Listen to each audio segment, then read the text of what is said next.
resultaba difícil ir desde mi cuarto hasta el baño cuando las luces estaban apagadas. Mi padre, que era un hombre bastante rígido, no quería que encienda las luces bajo ninguna circunstancia, sino que me diese en la noche la molestia de acercarme al baño con las luces apagadas. Lógicamente y trágicamente para mí, desde muy niño no iba al baño, tanto así que me orinaba en la cama. Oh, ¿el pastor Marcos se orinaba en la cama? Sí, por el miedo a la oscuridad. Cuando nacieron mis hijos, yo decía, Señor, ¿por qué razón cuando era niño yo tenía tanto temor? ¿Por qué tanto miedo? Si sabía, porque mis padres me decían, y por lo que había escuchado en la escuela, que no existía los muertos que viven, ni los zombies, ni nada de esas cosas por el estilo. Pero recuerdo que de niño cuando no tomaba la sopa o me portaba mal, ya sea mi padre, mi abuela o mi madre me hablaban del famoso cuco. El cuco te va a comer, el cuco te va a llevar, el cuco está tras la puerta. Y el cuco acá y el cuco allá, yo tenía miedo al cuco. Y decidimos, mi esposo y yo, jamás hablar del cuco en nuestra familia. Daniel y Joana, mi hijo mayor, y él está aquí, jamás tuvieron temor, a pesar de que uno dormía en el tercer piso y la otra dormía en el segundo piso, pero ellos tranquilamente iban al baño o se movían en la noche a oscuridad sin encender las luces. ¿Por qué razón? ¿Cuál fue la diferencia? Creo yo, en base a mi experiencia, que la causa fue que mientras mis padres me hablaron del cuco, yo jamás hablé del cuco en mi familia, no creando en ellos ese espíritu de temor. Así que si tu niño tiene temor o tiene miedo, pregúntate, ¿quién fue el que infundió ese temor en la vida de tu hijo? Tal vez tú, porque simplemente querías que tome la sopa o que hiciese tal o cual cosa, o de repente los programas de televisión, estas series de terror de los zombies vivientes o alguna otra cosa. Y la verdad es que los niños tienen mucho miedo, además de quedarse solos. En la palabra de Dios hay tres cosas, y vamos a poner el PowerPoint, por favor. Gracias. Nuestro tema de hoy es venciendo el temor. En primer lugar, el enemigo va a querer asustarnos de diferentes formas. Y una de las cosas que produce el temor es que no nos permite ser bendecidos. En la Biblia hay una historia, la historia del Gadareno o Gergeseno o los de Gerasa, como se suelen llamar en algunos escritos. Y en esta historia se nos dice que cuando Jesús llegó con sus discípulos a la orilla de Decápolis, a la ciudad de los Gadarenos, que era una ciudad de los gentiles. ¿Por qué gentiles? Porque ellos criaban cerdos, criaban chanchos, como los llamamos nosotros. Este pueblo estaba a ese lado en esta ciudad. Y dice la Escritura que cuando Jesús puso sus pies en la orilla, vino corriendo un hombre, el Gadareno, corriendo, era un enajenado, un endemoniado, que dice que le habían atado las manos y los pies, y sin embargo con cadenas y todo ello, y él se había soltado. Y este hombre había corrido hacia Jesús, hincándose de rodillas, diciéndole, Señor, ¿qué tienes contra nosotros? Cuando Jesús le preguntó, ¿cómo te llamas? Él le dijo, me llamo Legión, porque somos muchos. Es decir, este hombre estaba poseído por alrededor de 6,000 demonios, nada menos que esa cantidad, porque hablaba del nombre de Legión. Y cuando Jesús quiso expulsar a los demonios de este hombre le dijo, por favor, no nos mandes a otra región. Mira, aquí hay un hato de cerdos, porque justamente en ese momento había un hato de cerdos que estaban comiendo. Y él le dijo, por favor, envíanos, danos orden, danos permiso de entrar a esos cerdos. Y entonces Jesús le permitió. Y entonces dice la Escritura que dejando el cuerpo del Gadareno, los espíritus inmundos fueron a los cuerpos de los cerdos y estos corrieron hacia el mar y se ahogaron. Ahora bien, cuando sucedió este hecho, dice la Escritura que la gente que cuidaba a los cerdos tuvieron temor, tuvieron miedo, Pero también tuvieron curiosidad, porque los que habían cuidado a los cerdos, al ver y contar todas estas cosas, ellos quisieron conocer a este Jesús. Recuerden, ellos eran gentiles, es decir, no eran judíos.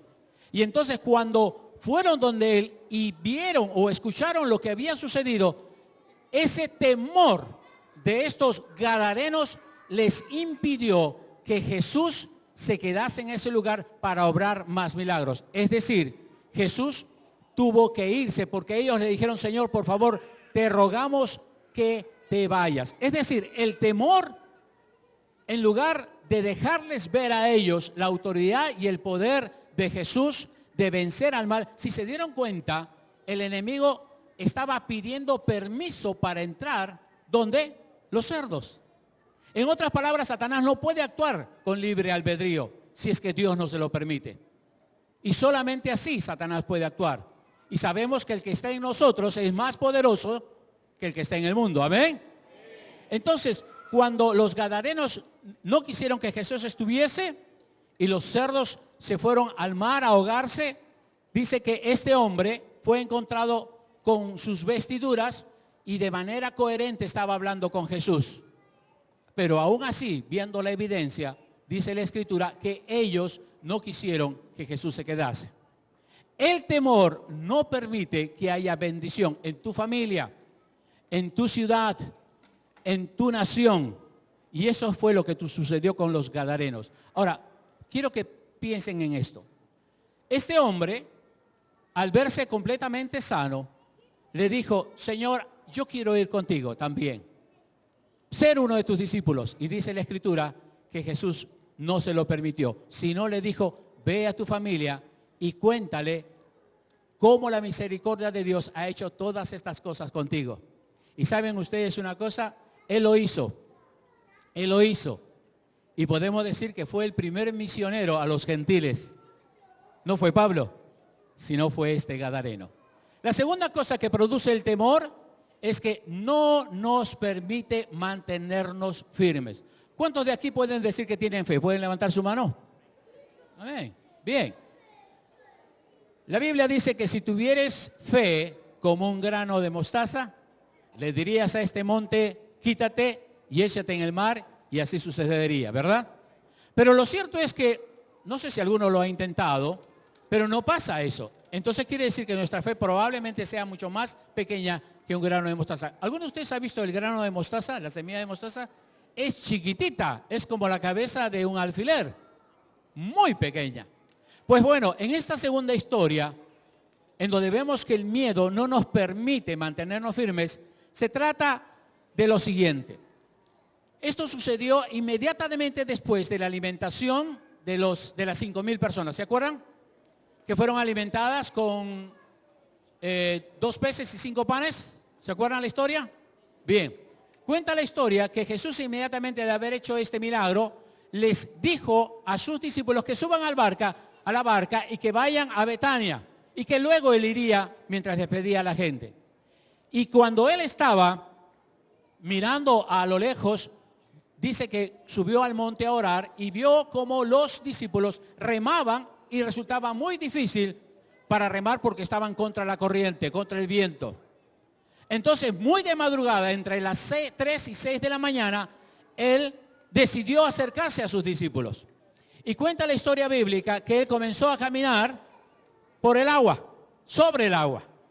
Y los discípulos que estaban mirando, observando, ¿qué vieron? Se asustaron. Un fantasma. Dice que vieron a caminar a Jesús, pero ellos dijeron, es un fantasma. ¿Y cuál fue la respuesta de Jesús? No temáis, no teman, soy yo.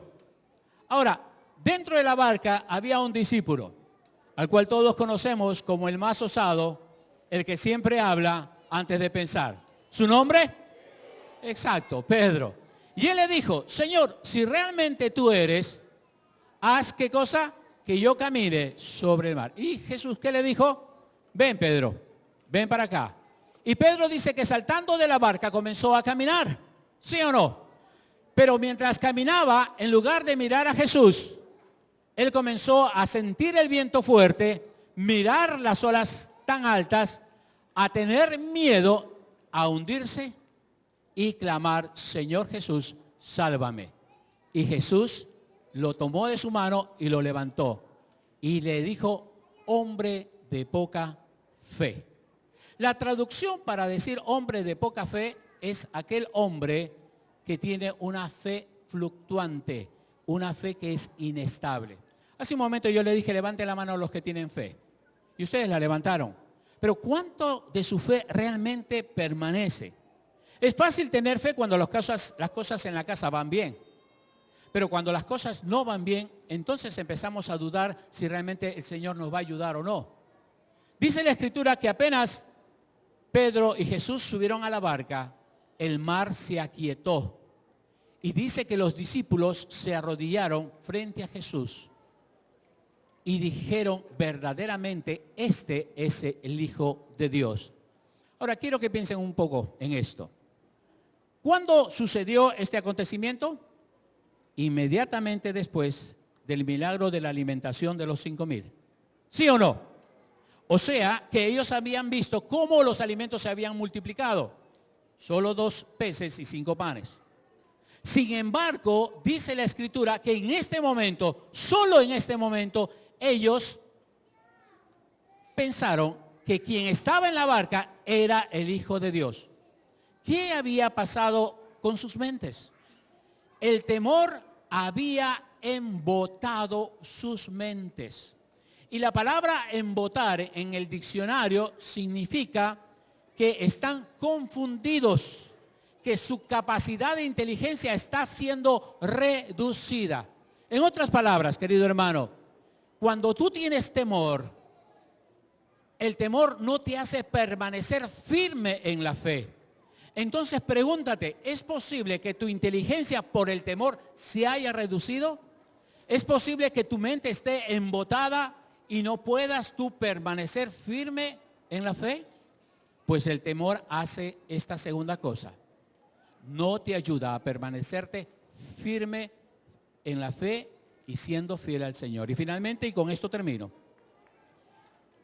el temor hace que no confiemos completamente o firmemente en Dios. En la historia que a continuación voy a narrar es aquella cuando Jesús les dice a sus discípulos que vayan por delante a cruzar el mar y que luego Él subiría con ellos, y dice la Escritura que mientras estaban allí, Él se echó a descansar, se echó a dormir.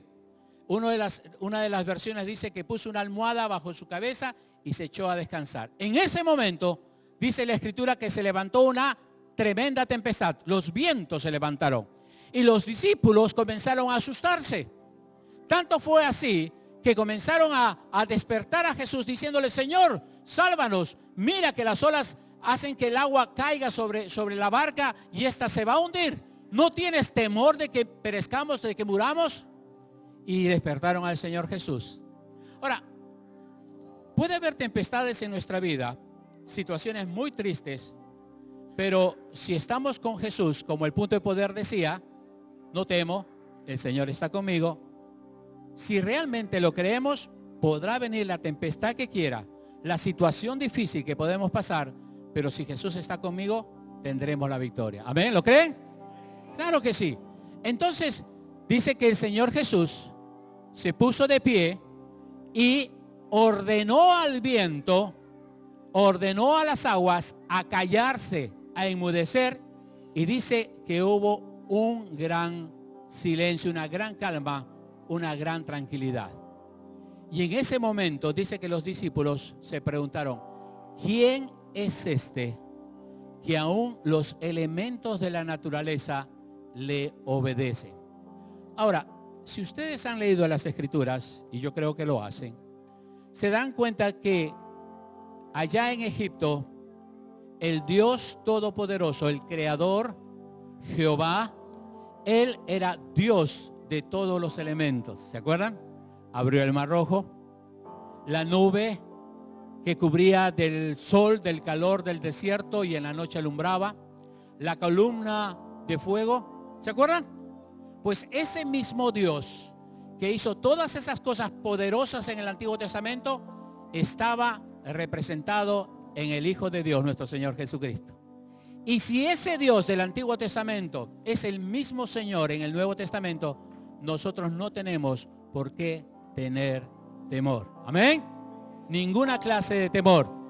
Por eso es que hemos leído este pasaje que dice, lo leemos todos, porque no nos ha dado Dios espíritu de cobardía, sino de poder, de amor y de dominio propio. Y el otro, en el amor no hay temor, sino que el perfecto amor echa fuera el temor. Inclinen sus cabezas, cierren sus ojos, por favor. Señor, en este día hemos querido hablar de la importancia de lo que es tu palabra para vencer nuestros temores que quizás en otro tiempo por nuestros padres, abuelos o alguna persona sembró en nuestra mente y corazón. Señor, tu palabra dice que el perfecto amor echa fuera el temor. Y ese perfecto amor es ese amor derramado en la cruz por tu Hijo Jesucristo, muriendo por nosotros. Ese perfecto amor nos dio libertad para creer en la autoridad de tu palabra, para creer en el poder de tu amor. Y Señor, si nosotros nos hemos olvidado, el día de hoy lo queremos recordar. Puedo vivir con